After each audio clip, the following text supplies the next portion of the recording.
हरहत सिद्ध सूरी उपाध्याय साधु सर्व अर्थ के प्रकाशी मांग लिख उपकारी है। तिनको स्वरूप जाने रागते हुई जो भक्ति खाए को न आई स्तुति को ऊंचाई है। धन्य धन्य तिन हिते काज सब आज भये कर जोड़े बार बार वंदना हमारी है।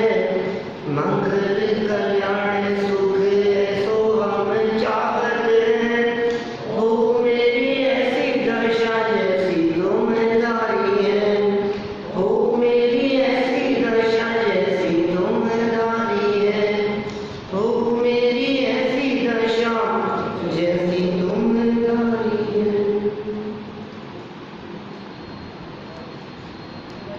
पंडित जयचंद जी चावड़ा द्वारा लिखित 12 भावनाओं की चर्चा आज हमें यहाँ से करनी है। कल हमने भक्तामृत ध्यान और उसके बीच में ही उस संबंधी चर्चा की थी और परसों 12 भावनाओं के संदर्भ में संक्षिप्त चर्चा कर चुके थे। उम्मीद करता हूँ 12 भावनाओं के नाम आप सभी लोगों को याद होंगे, होने ही चाहिए, क्योंकि 12 ऐसे महत्वपूर्ण शब्द हैं जिन शब्दों को आधार बनाकर आचार्यों ने चिंतन प्रस्तुत किया है, विद्वानों ने, ज्ञानियों ने चिंतन प्रस्तुत किया है। मैंने ये भी कहा था कि भूधरदास जी द्वारा लिखी गई ये 12 भावनाएं बहुत अधिक प्रसिद्ध हैं, जो राजा राणा छत्रपति हाथेर के अस्वार इस रूप में हम लोग सब बोलते हैं, पढ़ते हैं, वो सबको याद भी है, 90% लोगों को वो याद भी होगी। लेकिन तो याद होने के बावजूद भी जब कभी किसी व्यक्ति से 12 भावनाओं के नाम पूछे जाते हैं तो 99% लोगों को तो याद है वो भावनाएं, लेकिन नाम यदि पूछो तो 99% लोगों को याद नहीं है। माने उनमें जो 12 छंद हैं, जिन 12 बातों का वर्णन किया गया है, जिन्हें भावना कह करके पुकारा है, वो शब्द हमने यहाँ बोर्ड पर भी लिख दिए हैं। ये याद होने चाहिए सभी को। सबसे पहले नंबर पर अनित्य भावना का चिंतन। इस जीव का चिंतन चलना चाहिए अनित्यता के बारे में। अनित्य माने अनित्य। पहले इन 12 शब्दों के अर्थ देख लीजिए। यद्यपि हम पिछले सेशन में चर्चा कर चुके हैं विस्तार से, लेकिन फिर भी ये शब्द किस बात को बताते हैं? अनित्य पहला शब्द, क्षणभंगुरता, शाश्वत नहीं है, नित्य नहीं है, ठीक है ना, नष्ट हो जाएगा, बना नहीं रहेगा, टिका नहीं रहेगा। नित्य माने टिके रहना, उसका नाम है नित्य। नित्य माने हमेशा, नित्य माने रोजाना, और अनित्य माने क्षणभंगुर, नाशवान। अनित्य हो गया पहला शब्द। अनित्य भावना में चिंतन क्या किया जाता है? नाशवान स्वरूप का चिंतन किया जाता है। दूसरा शब्द है अशरण। शरण माने होता है सहारा। आ लगा दिया उसके पहले, माने सहारा नहीं है, कोई सहारा नहीं दे सकता आपको। ये जीव जगत में सहारा खोजता है, सहारा तलाशता है, लेकिन कहीं भी आपको सहारा नहीं मिलेगा। अशरण। तीसरे नंबर पर शब्द दिया है संसार। संसार शब्द नहीं है, संसार भावना है, माने संसार के बारे में कुछ किया जाने वाला चिंतन।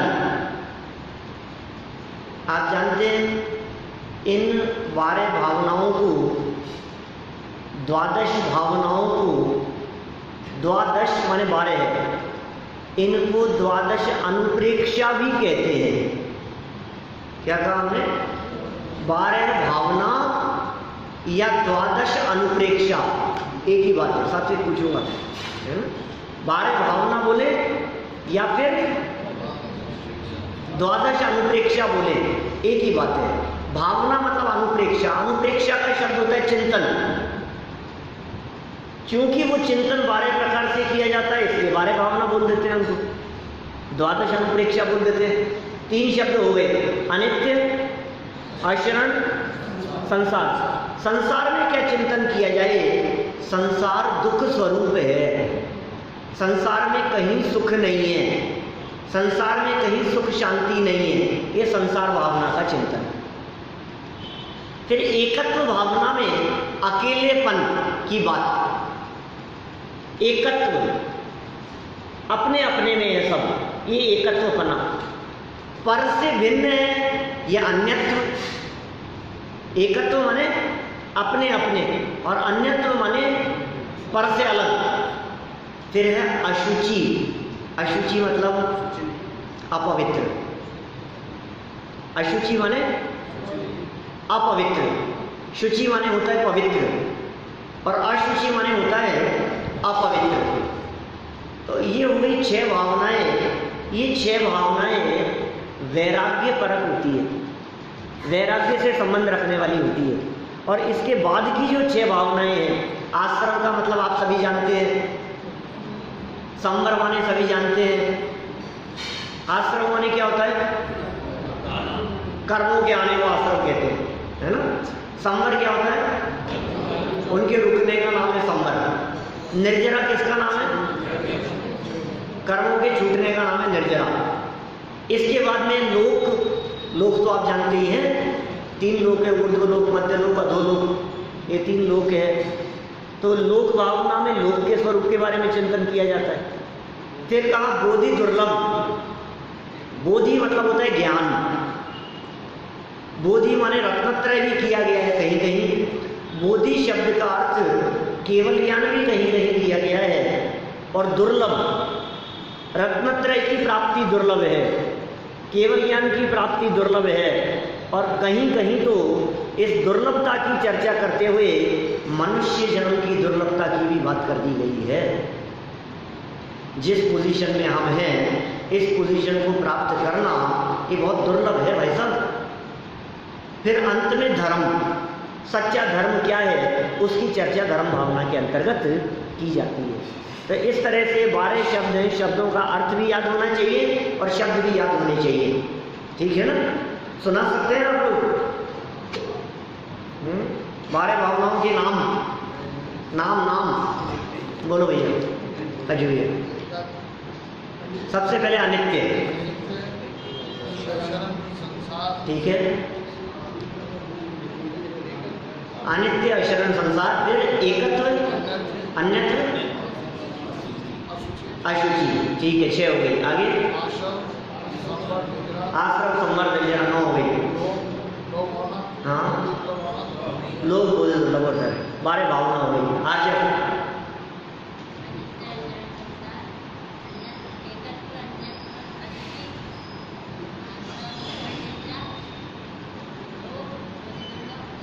ठीक है, चलिए 12 भावनाओं के नाम हो गए। दीपेश जी याद करना, विकास जी 12 भावनाओं के नाम याद होने चाहिए।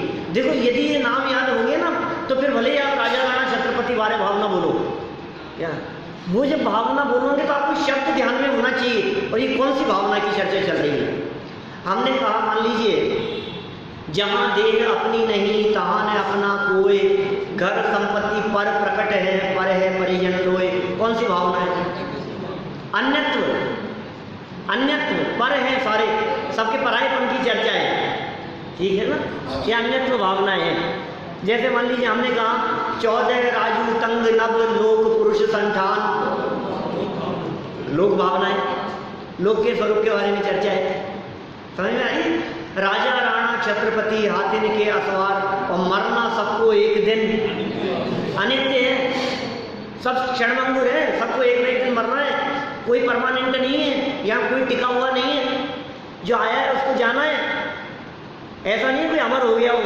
तो ये कौन सी भावना हो गई? अनित्य भावना। माने वाक्य देख करके आप उस बात को पहचान पाएं कि ये कौन सी भावनाएं हैं। हमने बहुत सारी 12 भावनाओं का उल्लेख पिछले सेशन में किया था आपके सामने। माने कितनी 12 भावनाएं, मोर देन 100 से ज़्यादा विद्वानों, ज्ञानियों, आचार्यों, मुनिराजों के द्वारा 12 भावनाएं लिखी गई है।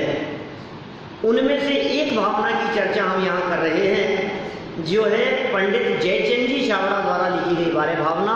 और हमारे लिए अत्यंत गौरव का विषय यह है कि ये 12 भावनाएं हमारे यहाँ इसी मंदिर में बैठकर लिखी गई।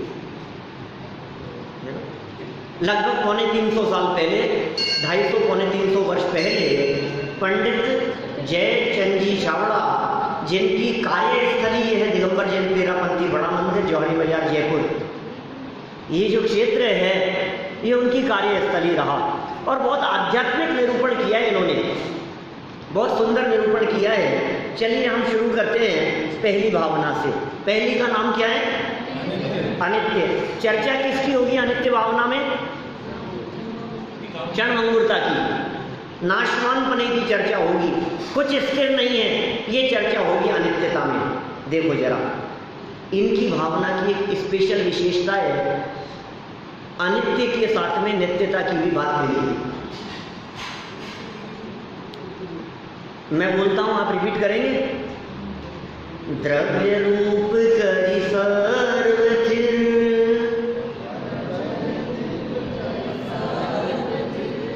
परजय थिर है कौन, द्रव्य दृष्टिया पालको, परजय नय करि कौन। क्या कह दिया है इन्होंने? ये बहुत आध्यात्मिक भावनाएं हैं। इन्होंने ये विचार किया कि 12 भावनाओं के चिंतन करने से सुख उत्पन्न होता है। ये लिखा है दौलत राम जी ने शरणाला में, ये लिखा है कार्तिकेय आचार्य ने कार्तिकेय अनुप्रेक्षा के मंगलाचरण में। दौलत राम जी ने क्या लिखा? इन चिंतत सम सुख जागे, इनका चिंतन करने से समता रूपी सुख उत्पन्न होता है। अब हम चिंतन कर रहे हैं अनित्य भावना का, अरे सब नाशवान है, सबको एक न एक दिन मर जाना है, हम भी एक दिन मर जाएंगे, इनका साथ छूट जाएगा, जो आया है उसे जाना ही है। तो ये ऐसी बातें करके मुंह रखा लेता है। क्या करें साहब, कुछ नहीं, मरना सबको एक दिन, अब सबको एक न एक दिन तो मरना ही है, अब क्या करें। अब बहुत कोई ऐसा विचार करने से हमें दुख उत्पन्न होता है। ये कह रहे हैं 12 भावनाओं का चिंतन दुखी होने के लिए नहीं है, 12 भावना का चिंतन तो सुखी होने के लिए है। अब तेरे को ऐसे लग रहा है मरना सबको एक दिन, अरे भाव हमें भी मरना है, इनको भी मरना है, ये भी मर जाएंगे। पता है गौतम बुद्ध तो कहते ही हैं, उनके गौतम बुद्ध जो थे वो दीक्षा के प्रसंग में, उन्होंने जब दीक्षा ली, संन्यास लिया, वैराग्य हुआ उनको, बौद्ध संप्रदाय वाले ये कहते हैं, तो उन्होंने किसी व्यक्ति की डेड बॉडी ले जाते हुए देखा किसी को, और उन्हें देख करके उन्होंने पूछा, तो उन्हें पता लगा कि अरे ये मर जाते हैं ऐसे। तो उससे उन्होंने क्षणभंगुरता का सिद्धांत निकाला और उन्होंने कहा सब क्षणभंगुर है। किसी को वृद्ध अवस्था में देखा कि ये क्या हो गया, तो फिर बाद में उन्होंने विचार किया कि क्या ऐसे ही हो जाएगी मेरी यशोधरा, वो उनकी पत्नी का नाम था, कि वो भी ऐसे ही वृद्ध हो जाएगी, उसका भी ऐसे बुढ़ापा आएगा, वो भी ऐसे ही मर जाएगी। तो ऐसे विचार करते हुए उन्होंने क्षणभंगुरता की बात कही, जो बौद्ध दर्शन के आधारभूत बातों में अनित्यता को शामिल किया जाता है। लेकिन जैन दर्शन तो अनेकांतवादी दर्शन है, अकेले अनित्यता की बात नहीं करता, नित्यता की भी बात करता है। यहाँ दो पक्ष हैं, नित्य और अनित्य। देखो, द्रव्य रूप करी सर्वथिर, द्रव्य दृष्टि से देखो, एक द्रव्य अपेक्षा, एक पर्याय अपेक्षा, दो अपेक्षाएं हैं। हम लोग द्रव्य गुण पर्यायों की बात पढ़ चुके हैं पीछे, याद है आप लोगों को? द्रव्य माने अनचेंजेबल थिंग, वो क्या है? द्रव्य। पर्याय क्या है? परिवर्तनशील पार्ट। हर वस्तु में होता है ये, क्या साहब ख्याल है सब? हर वस्तु में नित्यता भी है और अनित्यता भी है। हर वस्तु में द्रव्य पक्ष भी है और पर्याय पक्ष भी है। द्रव्य पक्ष से देखने पर प्रत्येक वस्तु नित्य है। क्या?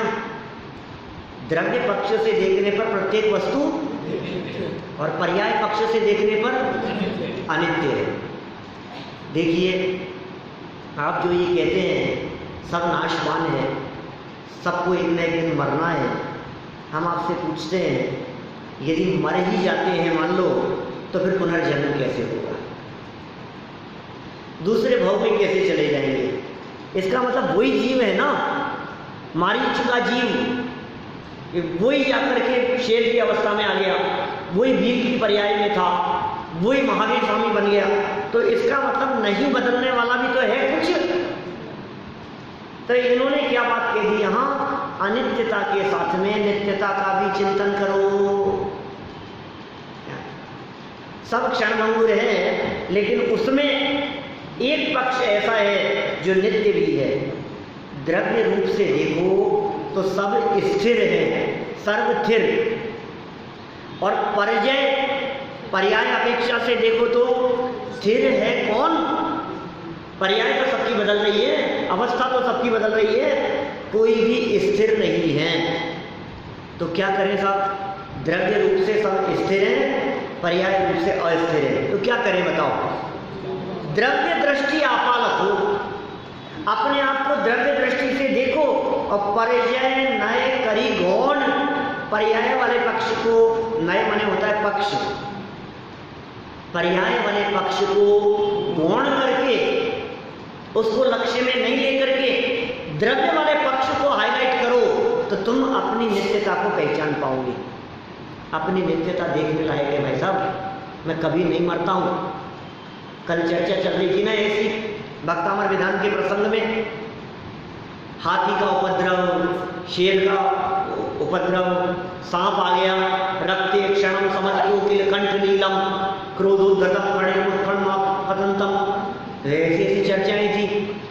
जलोदर रोग हो गया, बंधनोत्तम, सागरों में बांध दिया गया, और रंगत तरंग शिखरक, तो ऐसे जहाज उलटने की स्थिति हो गई। डर नहीं लगता है? क्या कहा था कल? भक्तामर के इस नंबर के श्लोक का पाठ करने से ये संकट मिट जाएगा। नहीं मिटेगा? सांप सामने आ जाए तो क्या करना? 41वें नंबर का श्लोक बोलना, तो सांप नहीं काटेगा। अरे नहीं भाई, ऐसा नहीं है, ऐसा नहीं। ये कह रहे हैं द्रव्य दृष्टि आपालक हो तो संकट नहीं रहेगा। समझ में आ रही है बात? द्रव्य दृष्टि आपालक हो, आपा मतलब मैं, और द्रव्य दृष्टि, मैं यदि अपने आप को द्रव्य पक्ष से देखता हूँ, द्रव्य दृष्टि से देखता हूँ, तो क्या होगा? फिर दुनिया में कोई मुझे मारने में समर्थ नहीं, क्योंकि मैं तो द्रव्य हूँ, मैं जीव द्रव्य हूँ, मैं आत्मा हूँ, मैं चैतन्य द्रव्य हूँ, चैतन्य तत्व हूँ। मुझे कौन मार सकता है? जिसे मारेंगे वो मैं नहीं हूँ, जिसे सांप काटता है वो मैं नहीं हूँ, जिसे शेर खाता है वो मैं नहीं हूँ। अब कैसे डर होगा बताओ? ये डर कैसे निकल गया? द्रव्य दृष्टि आपालक, पर्याय नए करी गौण। ये चर्चा हुई अनित्यता के साथ में नित्यता की भी। चलो बात करते हैं आगे अशरण और शरण के संबंध में। दूसरी भावना का नाम क्या है सात्विक? अशरण भावना। अशरण भावना में चर्चा किसकी होनी चाहिए? सहारा नहीं है। इन्होंने सहारे की बात की है।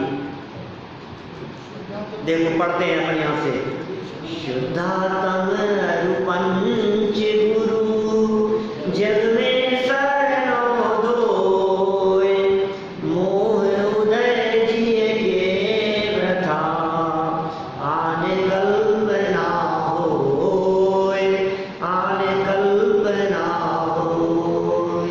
क्या कहा? कौन शरण है? दुनिया में किस किस को शरण नहीं मानता है ये व्यक्ति? कहाँ कहाँ शरण पने की कल्पना करता है, ये सहारा है, ये सहारा है, इनका सहारा मिल जाए। पार्श्वनाथ भगवान का सहारा, महावीर भगवान का सहारा, और भगवान का सहारा तो छोड़ो, तबीयत खराब होती है तो डॉक्टरों का सहारा। एक तेरा ही आधार है, कोई कहीं उलझ जाए तो वकील साहब का सहारा, पुलिस वालों का सहारा, किस किस का सहारा तलाशते हैं हम लोग। हमें लगता है ये है तो सब ठीक है, इनके सहयोग से काम होगा। माता पिता का सहारा है, अब तो बच्चों का ही सहारा है अभी इस उम्र में। ऐसा कहते हुए लोग मिल जाएंगे, अब इस उम्र में तो क्या करें साहब, अब तो बच्चों का सहारा है। पहले बच्चे हमारे सहारे से थे, अब हम बच्चों के सहारे से हैं। ये कह रहे हैं भाई साहब, ये सब मोह के उदय के कारण अन्य के शरण पने की कल्पना होती है। जगत में कोई शरण नहीं है। दूसरे लोगों ने इस अशरण भावना के संबंध में क्या चर्चा की है, मरते न बचावे कोई। मणिमंत्र तंत्र बहु हुई, मरते न बचावे कोई। दलबल देवी देवता मात पिता परिवार, मरती गैया जीव को कोई न राखन हार। क्या मतलब हुआ, कोई बचाने में समर्थ नहीं, शरण नहीं कोई। यहाँ फिर भी क्या बात कह रहे हैं, अपने यहाँ 4 शरण कहे हैं। पता है आपको कौन कौन से 4 शरण है? आज 4 शरण नहीं मालूम? वाह भाई वाह।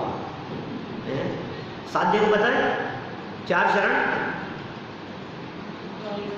अरहंते शरणम पवज्जामि, भूल गए तब? सिद्धे शरणम पवज्जामि, साहु शरणम पवज्जामि, केवली पन्नतम धम्मम शरणम पवज्जामि। क्या हुआ है? ये शरण नहीं है क्या? 4 शरण है ना, 4 मंगल है, 4 उत्तम है, 4 शरण है। तो 4 मंगल कौन कौन से?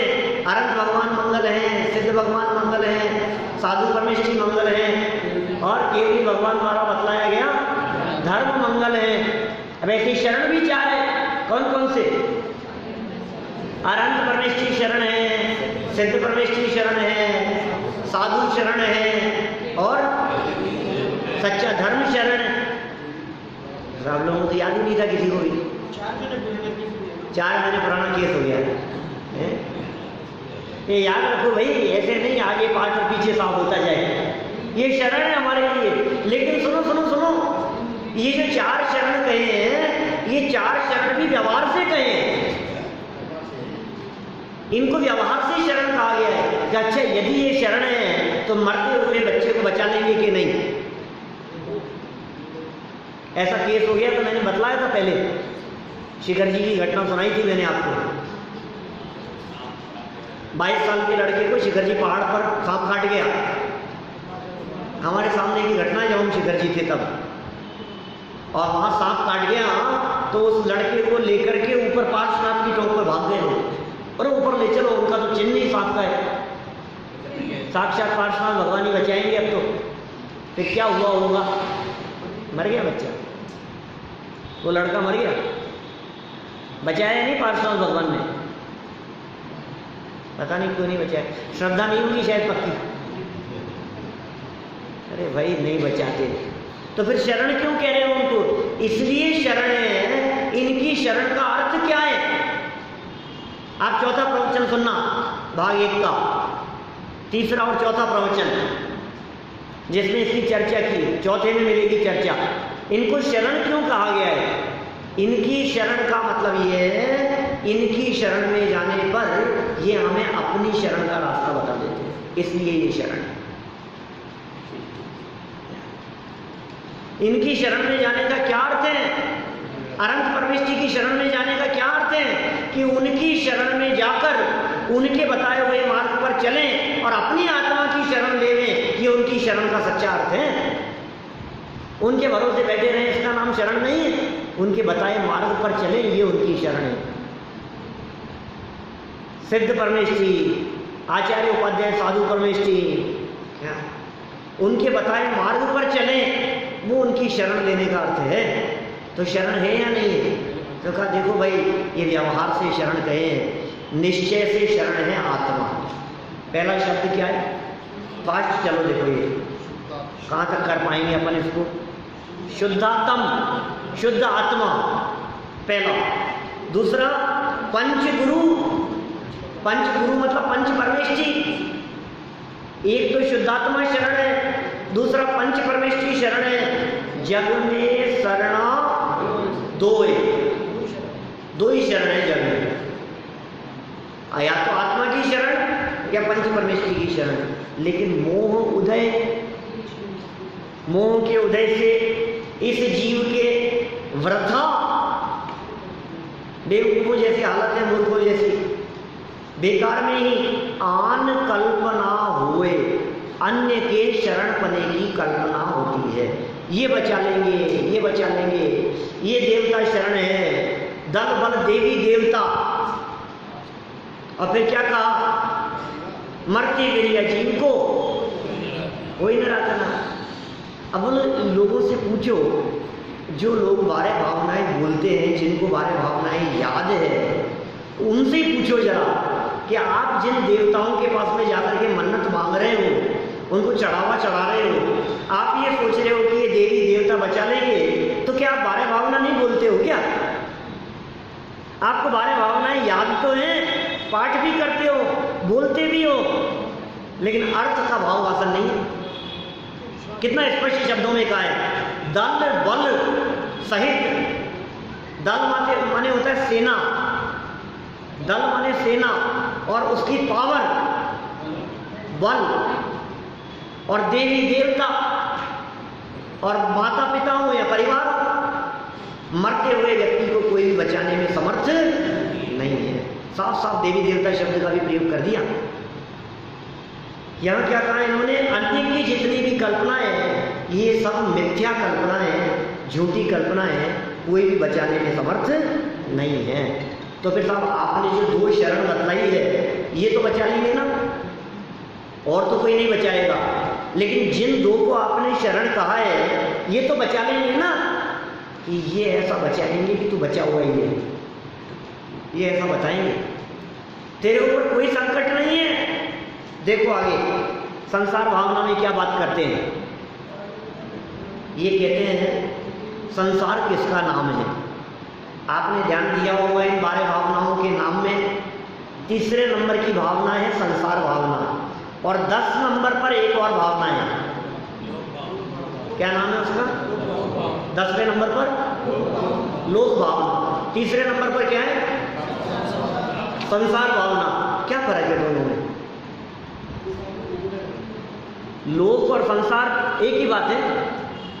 आप डिक्शनरी में यदि देखेंगे तो आपको सब पर्यायवाची शब्द मिल जाएंगे, लोक को या संसार को। इन्होंने दो दो बातें लिखी है। भाई साहब, संसार हमारे में है और हम लोक में हैं। क्या कहा? वापस बोल रहा हूँ, संसार हमारे में है और हम लोक में हैं। बोले असली संसार किसका नाम है? ये जो जगत में दिखते हैं इसका नाम संसार नहीं है, अंदर में जो मोह राग द्वेष रूप परिणाम है उनका नाम संसार है। ये संसार का सही स्वरूप बतलाया है इन्होंने। देखो क्या कहा, परद्रव्यन ते प्रीति जो है संसार अबोध, ताको फल गति चार में भ्रमण कयो श्रुत शोध, भ्रमण कयो श्रुत शोध। परद्रव्यन ते प्रीति, ये संसार है। पर के प्रति जो प्रीति है तेरी, ये अच्छा है, ये अच्छा है, संसार शरीर भोगों के प्रति जो आसक्ति का परिणाम है, जो प्रीति का परिणाम है, जो धन के प्रति लगाव है, जो परिवार के प्रति लगाव है, जो महल मकान आदि के प्रति लगाव है संसार अबोध। इसी का नाम संसार है, अबोध, अज्ञान। और इस प्रीति का फल क्या होगा? चारों गति में भ्रमण ही कहा गया है। आपने यदि परद्रव्य के प्रति प्रीति की तो उसका फल चतुर्गति रूप संसार कहा गया है। यही सभी श्रुत शोध, सभी शास्त्रों का सार यही है। निष्कर्ष है ये सारे शास्त्रों का कि तुम्हारे को चतुर्गति में परिभ्रमण होगा यदि परद्रव्यों के प्रति रंच मात्र भी प्रीति का भाव होगा तो। चलिए आगे सब मिलकर के बोलिए, परमार्थ ते आत्मा एक रूप ही जोय, कर्म निमित्त विकल्प घने, दिन नासे शिव होय,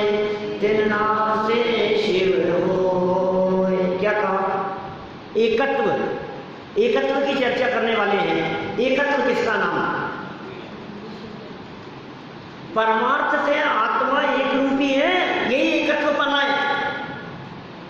परमार्थ से देखो तो आत्मा का स्वरूप सदा एक रूपी है। नरक में चला गया तो भी असंख्यात प्रदेशी अनंत गुण वाला था, निगोद में गया तो भी असंख्यात प्रदेशी अनंत गुण वाला था, ज्ञान स्वरूप था। सिद्धालय में चला गया तो भी कुछ बढ़ नहीं गया।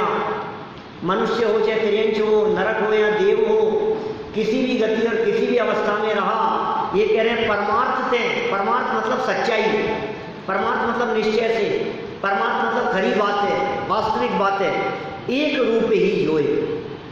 तो फिर साहब ये अलग अलग दिखते हैं सब, ये क्या चक्कर है?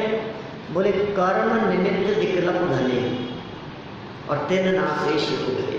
कर्म के निमित्त से अनेक प्रकार के घने विकल्प दिखाई देते हैं, उनको नाश करने से ही मोक्ष की प्राप्ति होगी। जितनी विविधता दिखाई देगी, जितने भेद दिखाई देंगे, ये सारे के सारे भेद कर्म के निमित्त से दिखने वाले भेद हैं। स्वभाव में कोई भेद नहीं है, आप में और मेरे में कोई अंतर नहीं है। कर्म के उदय की अपेक्षा से भेद है। आपका शरीर अलग है, मेरा शरीर अलग है। कौन से कर्म से अंतर दिख रहा है? नाम कर्म से। आपका ज्ञान अलग है, मेरा ज्ञान अलग है। कौन से कर्म से अंतर दिख रहा है? ज्ञानावरणी कर्म से। आपके घर बार महल मकान परिग्रह अलग है और मेरा घर बार महल मकान अलग है, तो कैसे फर्क है? वेदनी कर्म के उदय से। वेदनी कर्म से मिलते हैं ना संयोग। 8 कर्म बतलाए तो थे, भूल थोड़ी ना गए आप लोग, 1 दिन पहले हुई है चर्चा। तो ये जितने भी परिवर्तन दिख रहे हैं, ये सब कर्म के निमित्त से होते हुए दिखाई दे रहे हैं। आपका मोह का परिणाम है, राग का परिणाम है, हमारा कषाय का परिणाम है, किसी का भक्ति का परिणाम है, किसी का स्वाध्याय का परिणाम है। बोले अंतर किस वजह से? बोले चारित्र मोहनी कर्म की वजह से। तो कर्म निमित्त विकल्प घने तेन नासे शिव हुए। आगे देखिए अन्यत्र अपने अपने सत्व को सर्ववास्तु विलसाय, ऐसे चित्र दे जीव तब परते ममत न थाय, परते ममत न थाय। कितना सरल है यार, लेकिन मर्म कितना है। अभी छंद तो ऐसे एक एक छंद के बारे में चर्चा करो कई कई दिन। अपने अपने सत्व को, अपनी अपनी सत्ता, सर्व वस्तु विलसाय। सत्व मतलब सत्ता, अपनी अपनी सत्ता है सबकी, हर वस्तु उसमें सुशोभित होती है। हर वस्तु का अपना अपना सत्व है, सत्ता है, अस्तित्व है। और जब ऐसा चिंतन करता है जीव, तो पर से ममत्व न थाए, तो पर से ममत्व कैसे होगा? बोलो, मैं अपने में हूँ, आप अपने में हैं, ये इसमें है। हर वस्तु, मोबाइल मोबाइल में है, घड़ी घड़ी में, माइक माइक में है, ठीक है ना, मकान मकान में, पैसा पैसे में है, और मैं अपने में हूँ। बोलो, तो जब मैं अपने में हूँ और पर से भिन्न हूँ, तो हर वस्तु अपने अपने हिसाब से रहती है। जब ऐसा विचार करोगे तो पर ते ममत्व न थाए, तो पर पदार्थों से ममत्व भी नहीं होगा।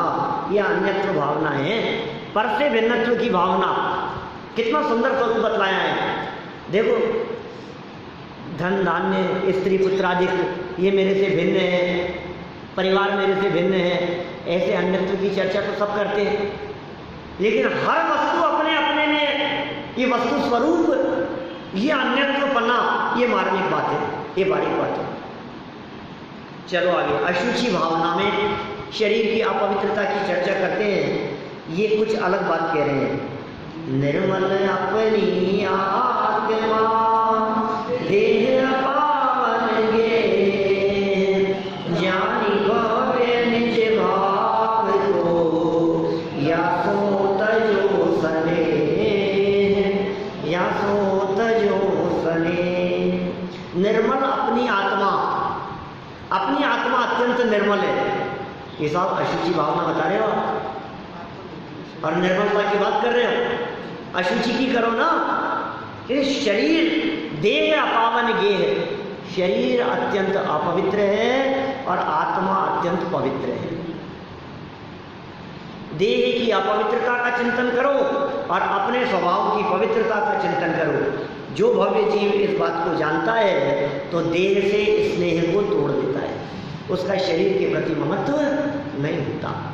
मैं किसके प्रति ममत्व कर रहा हूँ? अशुचि, अपवित्र, बलरुद्र आदमल थैली, शरीर की अशुचिता, अपवित्रता, भीतर यासम जगत में और ना ही गिर भीतर से जो स्वरूप है यदि उसको बाहर में देखो तो क्या स्थिति दिखेगी आपको?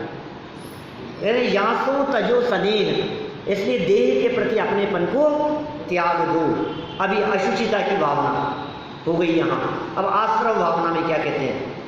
आत्म केवल ज्ञानमय निश्चय दृष्टि निहार सब विभाव परिणाममय आश्रव भाव निहार आश्रव भाव विडार। क्या कह रहे हैं? आत्मा केवल ज्ञानमय है। आत्मा का स्वरूप कैसा है? ज्ञान मात्र आत्मा। आत्मज्ञानम स्वयं ज्ञानम ज्ञानात् अन्यत् करोति किम। आत्मा तो स्वयं ज्ञान स्वरूप है। निश्चय दृष्टि निहार, निश्चय से देखने पर और सारे विभाव परिणामों को देखो तो वह आश्रव भाव है, उनको विडार, उनको उनका नाश करने योग्य है। समस्त आश्रव भावों का तो नाश करने योग्य है। और निश्चय से देखो तो अपना आत्मा वो केवल ज्ञानमय है। तो आत्मा को ज्ञानमय देखोगे तो सारे आश्रव भाव नष्ट करने योग्य दिखाई देंगे। आगे चलो। निज स्वरूप में लीनता निश्चय संवर जानी समिति मुक्ति संयम धर्म धरे पाप की हानि धरे पाप की हानि। क्या कह रहे हैं? निज स्वरूप में लीनता। निश्चय से संवर किसका नाम है? आश्रव निरोध है, संवर है। ये संवर की परिभाषा पढ़ी है हमने तत्वार सूत्र में। उमा स्वामी महाराज कह रहे आश्रव निरोध है, संवर है। आते हुए कर्मों के रुक जाने का नाम संवर है। ठीक है ना? ये क्या कह रहे हैं यहाँ? संवर किसका नाम है? निज स्वरूप में लीनता का नाम निश्चय से संवर है। अरे देखो भाई, आते हुए कर्मों को आप रोक सको ऐसी तो आप में ताकत ही नहीं है। जब ये जीव अपने स्वरूप को देखता है तो आते हुए कर्म अपनी योग्यता से अपने आप रुक जाते हैं। क्या? निज स्वरूप में लीनता को निश्चय से संवर कहा है। और गुप्ती समिति वगैरह बोले इनको व्यवहार से धर्म कहा गया, व्यवहार से संवर कहा गया।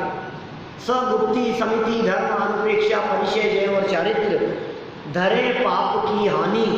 ऐसे संवर को जीवन में उतारने पर, धारण करने पर समस्त पाप कर्मों की हानि हो जाती है। चलो आगे। निर्जरा। संवरमय है आत्मा पूर्व कर्म जल जाए निज स्वरूप को पाए कर लोक शिखर जब जाए लोक शिखर जब थाए। क्या कहा? आत्मा स्वयं संवरमय है। ऐसा संवरमय आत्मा हो जाने पर और निज स्वरूप को पा लेने पर, निज स्वरूप को प्राप्त कर लेने पर पूर्व कर्म झड़ जाए, पिछले कर्म झड़ जाते हैं। ये निर्जरा है।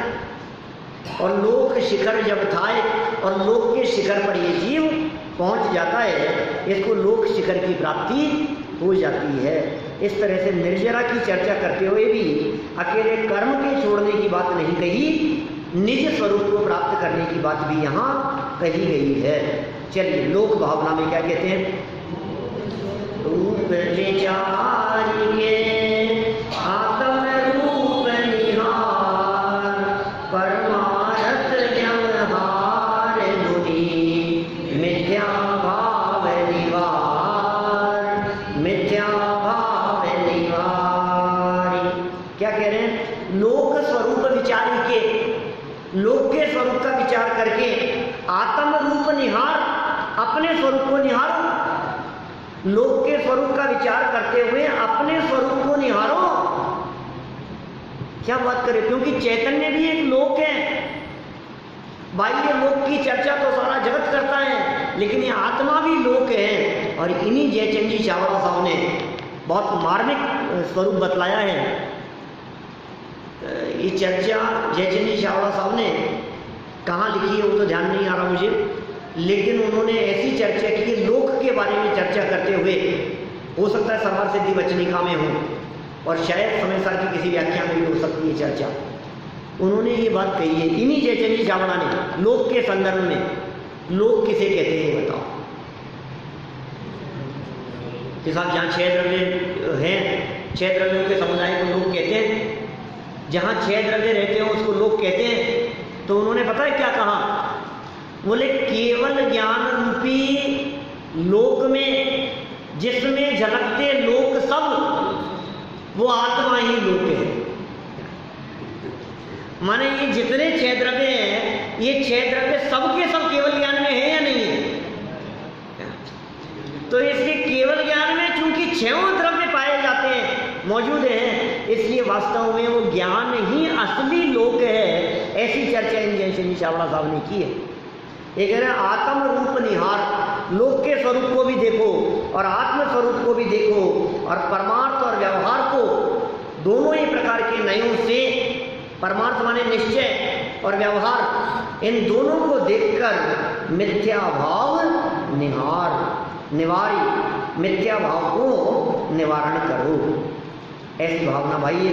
फिर बोधि दुर्लभ, बोधि आपका भाव है, निश्चय दुर्लभ नाही, भव में प्राप्ति कठिन है, यह व्यवहार कहाँ, यह व्यवहार कहाँ। बोधि आपका भाव है, बोधि तो आपका भाव है। बोधि मतलब ज्ञान, बोधि मतलब रत्नत्रय। क्या ये तो तेरा भाव है भाई, ज्ञान तो तेरे में ही है, निश्चय से दुर्लभ नहीं है। स्वयं ज्ञानवान होते हुए ज्ञान की दुर्लभता की बात कर रहा है, वास्तव में तो दुर्लभ है नहीं, तो फिर दुर्लभ क्यों कह रहा है? भव में प्राप्ति कठिन है, इस संसार दशा में या वर्तमान भव में इसे हमने आज तक कभी प्राप्त नहीं किया है, इसलिए उसे दुर्लभ कह रहे हैं। कौन सी चीज़ दुर्लभ है और कौन सी चीज़ सुलभ है? जो चीज़ आज तक आपको प्राप्त नहीं हुई हो उसे कहते हैं दुर्लभ, और जो प्राप्त हो गई हो उसे कहते हैं सुलभ। धन कन कंचन राज सुख सब ही सुलभ, सब सुलभ है, अनंत बार प्राप्त किया है। तो दुर्लभ क्या है? एक यथार्थ ज्ञान, वो दुर्लभ है। और ये कह रहे हैं यथार्थ ज्ञान भी तेरा ही है, इसलिए निश्चय से दुर्लभ नहीं है। हाँ, प्राप्त नहीं हुआ है वो ज्ञान तुझे, वो सम्यक ज्ञान, वो रत्नत्रय, वो केवल ज्ञान की तुझे प्राप्ति नहीं हुई है, इसलिए व्यवहार से उसे दुर्लभ कहा जाता है। अंतिम धर्म भावना, दर्शन दर्श ज्ञानमय चेतना, आत्म धर्म बखानी, दया क्षमादिक रतन त्रय, या में गर्भित जानी, या में गर्भित जानी। दर्शन और ज्ञान में जो चेतना है, यही आत्मा का धर्म कहा गया है। आत्म धर्म बखानी, बखानी मतलब कहा गया है आत्मा का धर्म। आत्मा का धर्म क्या है? ज्ञान दर्शन आत्मा का धर्म है। आप कौन से धर्म की बात कर रहे हो? सारा जगत पूजन में धर्म मान रहा है, सारा जगत भक्ति में धर्म मान रहा है, सारा जगत व्रत उपवास आदि में धर्म मान रहा है। ये कह रहे हैं दया क्षमा अधिक, ये रत्नत्रय, इसमें गर्भित है ये सब। असली धर्म तो ज्ञान और दर्शन है, उसको पहचानो, आत्म धर्म को पहचानो। तो इस तरह से ये धर्म भावना की चर्चा इन्होंने की है। ये बहुत मार्मिक शब्दों में ये सारी व्याख्याएं हैं, हमने बहुत संक्षेप में देखा है। फिर भी ये जो 12 भावना हमने यहाँ पढ़ी है जयचंद जी चावड़ा साहब की, इस 12 भावना में जो नई दृष्टि सामने आ गई है, वो नई दृष्टि क्या है? बोधि दुर्लभ की धर्म की चर्चा की और निश्चय से धर्म भी बताया। बोधि दुर्लभ बतानी थी और निश्चय से दुर्लभ नहीं है, विरोधी बात हो गई ना, अनेकांतिक दृष्टिकोण। लोक बतलाना था और बाहरी लोक के साथ साथ में आंतरिक लोक भी बताया। निर्जरा बतलाना था और संवरमय है आत्मा, ये निर्जरा की बात कह रहे हैं। संवर भावना बतलानी थी और निज स्वरूप में लीनता की बात कर रहे हैं, ये निश्चय से, और बाहर में कर्मों का रुकना वो व्यवहार से। ऐसे आश्रम की बात करने में भी आत्मा को ज्ञानमय कहा। अशुचि भावना में शरीर की अशुचिता के साथ साथ अपनी आत्मा की निर्मलता की बात कही। अन्यत्व भावना में कितना गजब स्वरूप बतलाया, हर वस्तु की स्वतंत्र सत्ता की बात करी। और परमार्थ से आत्मा के एकत्व पने की चर्चा। ये एकत्व भावना इस संसार में कहीं भी सुख नहीं है, लेकिन फिर भी अपने अंदर में ही सुख है। जगत में कहीं शरण नहीं है, शुद्धात्मा ही शरण है। जगत में सब अस्थिर और क्षणभंगुर है, लेकिन आत्मा ही नित्य है, ध्रुव और शाश्वत है। ऐसे अनेकांतिक दृष्टिकोण से इस बारे भावना में चर्चा हुई है, जिसको हमने यहाँ संक्षेप में पूरा किया है। पहले भी अनेक बार इन बारे भावनाओं की चर्चा विस्तार से हम कर चुके हैं, और कभी अवसर मिलेगा तो एक एक दो भावनाओं के संदर्भ में विस्तार से चर्चा करेंगे। उसमें हम भूधरदास जी के बारे भावनाओं की चर्चा भी करेंगे, दौलत राम जी की छेड़ाला के बारे भावनाओं की चर्चा भी करेंगे, और कहाँ कहाँ किन किन लोगों ने इन बारे भावनाओं के स्वरूप के बारे में कैसा प्रतिपादन किया है, उस सब चर्चा को फिर कभी आगे देखेंगे। अभी अपना एक पार्ट बीच में रह गया था, रक्षाबंधन। मैं सोचता था कि रक्षाबंधन निकट है तभी कर लेंगे, लेकिन सोचता हूँ कर ही लेने। तो कल देखते हैं अपन, जैसा मानस बनेगा हम ये रक्षाबंधन वाले पाठ की चर्चा भी कर लेंगे, ठीक है ना। फिर ये पाठ पूरा हो जाएगा, फिर आगे बढ़ेंगे अपन। तो हम सभी इन बातों का चिंतन करें और अपने जीवन को सुधारें, इसी भावना से बात करें।